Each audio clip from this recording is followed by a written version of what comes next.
निर्जला एकादशी व्रत के नियम। निर्जला एकादशी व्रत कैसे करें? नमस्कार दोस्तों, क्या आप जानते हैं कि सिर्फ एक दिन का उपवास पूरे साल की एकादशियों का पुण्य दे सकता है? जी हाँ, हम बात कर रहे हैं निर्जला एकादशी की, एक ऐसा व्रत जो तप, त्याग और आध्यात्मिक शक्ति का अद्भुत संगम है। लेकिन क्या इस कठिन व्रत को हर कोई कर सकता है? गर्भवती महिलाएं, बुजुर्ग या बच्चे, क्या इनके लिए भी यह व्रत अनिवार्य है? क्या इस व्रत के बिना मोक्ष नहीं मिलेगा? आज का यह वीडियो आपको निर्जला एकादशी व्रत की पूरी जानकारी देगा, वो भी विस्तार से, जिससे आपके मन में हर प्रश्न का समाधान हो जाएगा। इसलिए बने रहिए अंत तक। निर्जला एकादशी, जिसे भीमसेनी एकादशी भी कहा जाता है, ज्येष्ठ माह के शुक्ल पक्ष की एकादशी तिथि को आती है। इस दिन व्रती को पूर्ण रूप से जल और आहार का त्याग करना होता है। यह एक अत्यंत कठोर व्रत माना जाता है, जिसमें पूरे दिन और पूरी रात बिना जल ग्रहण किए रहना होता है। सिर्फ आमचन की अनुमति होती है, वो भी इतना हल्का कि वो गले के नीचे ना जाए। इसलिए इसे निर्जला कहा गया है, अर्थात बिना जल के। पुराणों में एकादशी व्रत को समस्त व्रतों की जननी कहा गया है।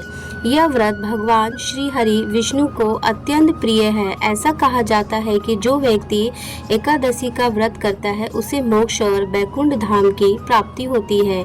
एक वर्ष में 24 एकादशियां आती है, हर माह में 2 बार शुक्ल पक्ष और कृष्ण पक्ष में। कभी कभी जब अधिक मास पुरुषोत्तम मास आता है, तब यह संख्या 26 हो जाती है।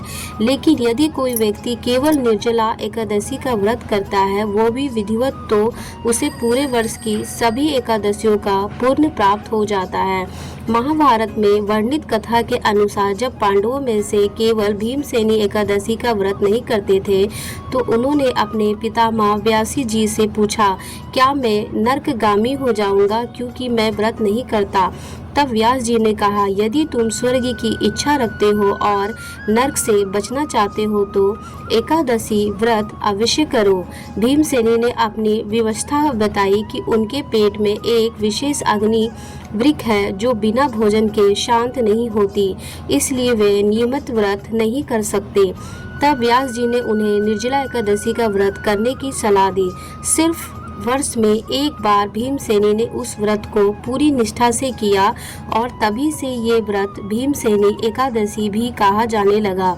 निर्जला एकादशी व्रत की विधि अत्यंत कठोर है, परंतु उसका फल भी उतना ही दिव्य है। आइए जानते हैं इसकी संपूर्ण प्रक्रिया। व्रत प्रारंभ करने से पहले जल का सेवन। यदि आप व्रत करने जा रहे हैं, तो एकादशी के सुबह सूर्योदय से पूर्व प्राप्त 4 बजे से पहले जल पी सकते हैं। इससे संकट जल सेवन कहा जाता है। नंबर 4 बजे के बाद से आपको जल भी नहीं लेना है। पूजा पाठ और उपासना। जल पीने के बाद आप स्नान करें, स्वच्छ वस्त्र धारण करें और भगवान श्री हरि विष्णु का ध्यान, पूजन और मंत्र जाप करें।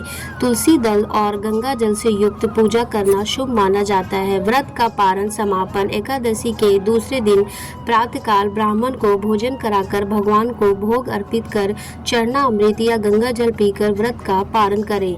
अब आते हैं उस महत्वपूर्ण प्रश्न पर, क्या गर्भवती महिलाएं, बुजुर्ग और बच्चे निर्जला एकादशी का व्रत कर सकते हैं? इसका उत्तर है हाँ, लेकिन संशोधित रूप से। गर्भवती महिलाएं के लिए शरीर का पोषण अत्यधिक आवश्यक होता है। गर्भ शिशु पर उपवास का नकारात्मक प्रभाव पड़ सकता है, इसीलिए उन्हें पूर्ण निर्जल व्रत करने की आवश्यकता नहीं है।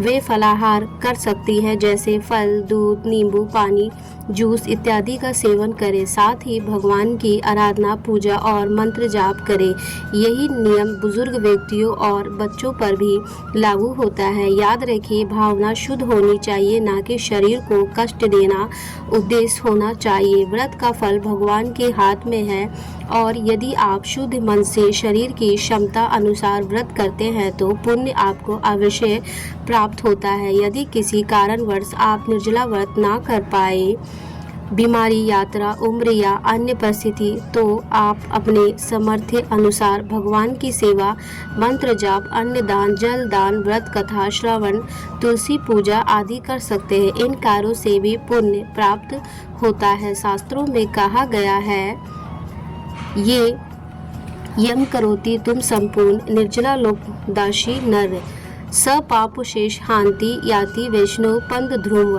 अर्थात जो व्यक्ति पूर्ण निष्ठा और नियम के साथ निर्जला एकादशी का पालन करता है, वो अपने समस्त पापों से मुक्ति होकर भगवान विष्णु के धाम को प्राप्त करता है। एकादशी के दिन प्राप्त ब्रह्म मुहूर्त में उठकर स्नान करें और यदि संभव हो तो गंगा जल से स्नान करें। पीले वस्त्र धारण करें क्योंकि यह भगवान विष्णु का प्रिय रंग है। घर के मंदिर में बैठकर हाथ में जल और पुष्प लेकर संकल्प ले, हे भगवान नारायण, आज मैं ज्येष्ठ मास की शुक्ल पक्ष की निर्जला एकादशी का व्रत कर रहा हूँ या कर रही हूँ। आप मुझे शक्ति और भक्ति प्रदान करें ताकि मैं इस व्रत को श्रद्धा और निष्ठा से पूरा कर सकूँ। उसके बाद जो व्रत आप रखने जा रहे हैं, निर्जल जल पीकर या फलाहार, उसका उल्लेख करें। भगवान को अपने मन की बात कहिए, भगवान को स्पष्ट कीजिए कि फिर जल और पुष्प भगवान के चरणों में अर्पित कर दे। अब पूजा आरंभ करें। चंदन, अक्षत, फूल, धूप, दीप, मिठाई, फल आदि जो भी उपलब्ध हो भगवान को अर्पण करें। यदि संभव हो तो दक्षिणा या भेंट भी अर्पित करें। इसके पश्चात एकादशी व्रत कथा श्रवण करें या पढ़ें। फिर भगवान का प्रिय मंत्र ओम नमो भगवते वासुदेवाय, इस मंत्र का अधिक से अधिक जाप करें। जितना समय मिले उतनी बार ये मंत्र जपे। दिन भर में इस मंत्र के साथ भगवान का ध्यान करें। शाम के समय फिर स्नान करें और भगवान का पूजन करें और रात्रि जागरण करें। ये जागरण अत्यंत पुण्यकारी माना गया है। यदि आप निर्जल व्रत कर रहे हो और प्यास लगे तो भी मन में भगवान का श्रवण करते रहे, उनका नाम जपते रहे, यही आपकी तपस्या होगी। फिर दूसरे दिन प्राप्त काल स्नान करके ब्राह्मणों के लिए भोजन सीधा निकालें, दक्षिणा रखें और उन्हें अर्पण करें। उसके बाद व्रत का प्रारंभ करें। यदि आपने निर्जल व्रत रखा है तो भगवान के चरणामृत चरणोदक या तुलसी मिश्रित गंगा जल से व्रत का पारण करें। यदि आपने फलाहार किया है तो पारण के लिए मुख में चावल एक दाना या तुलसी जल लेकर पारण करें। यदि इस व्रत की परंपरा और विधि है, इसलिए जितना तप करेंगे उतना फल मिलेगा, लेकिन उस तप की सीमा शरीर की शक्ति पर आधारित होनी चाहिए। भगवान कृपालु है, वह केवल हमारे संकल्प, हमारी श्रद्धा और निष्ठा को देखते हैं। आप सभी जो व्रत करने जा रहे हैं, चाहे आप पूरे दिन बिना जल के रह सके या जल पीकर या फलाहार के साथ व्रत अवश्य करें। जो भी पुण्य होगा वह ईश्वर के कर कमलों में सुरक्षित रहेगा और उचित समय पर आपको उसका फल अवश्य मिलेगा। एकादशी व्रत का पूरा फल प्राप्त करने के लिए केवल एक दिन का व्रत नहीं बल्कि 3 दिन का संयम आवश्यक है। दसवीं एकादशी और द्वादशी, दसवीं इस दिन से ही साधक को संयमित जीवन की शुरुआत करनी चाहिए। भोजन केवल एक बार करें और उसमें इन 10 वस्तुओं से बचे। तामसिक भोजन, जिस रसोई में मांस बना हो, मसूर की दाल, चने की दाल, शहद, किसी और के द्वारा बनाया गया हुआ भोजन, दिन में 2 बार भोजन, मैथुन, क्रोध, असत्य वचन, ये सभी नियम केवल शारीरिक नहीं मानसिक और आध्यात्मिक शुद्धता के लिए है। एकादशी इस दिन उपासक को चाहिए कि वो किसी भी प्रकार की क्रीड़ा, खेल कूद, मनोरंजन, झूठ बोलना, क्रोध, दिन में सोना, वाणी से या व्यवहार से किसी को कष्ट पहुंचाना और भोग से दूर रहे। क्या आपने ध्यान दिया है, केवल उपवास करना एकादशी का मूल्य नहीं है, यह एक तप है जिसमें हर इंद्रियों को संयमित रखना होता है। रामदास जी ने जैसे भक्त तो पूरी रात जाकर कीर्तन करते थे, उनका संकल्प इतना दृढ़ था कि भगवान स्वयं उनकी भक्ति से प्रसन्न होकर उनके रथ में सवार होकर आए। द्वादशी व्रत का फल। एकादशी व्रत का फल तभी प्राप्त होता है जब द्वादशी को भी संयम रखा जाए। इस दिन भी कांस के बर्तन में भोजन ना करें, मांसाहारी रसोई में बना भोजन ना लें, शहद, तले हुए पदार्थ, नशा आदि से दूर रहें, मिथ्या भाषण, भारी व्यायाम, मिथुन और अपवित्र वस्तुओं से स्पर्श से बचें। केवल एक बार भोजन करें, वो भी शुद्ध और भागवत दर्पित। अब सवाल उठता है कि अगर उपवास करें तो खाए क्या?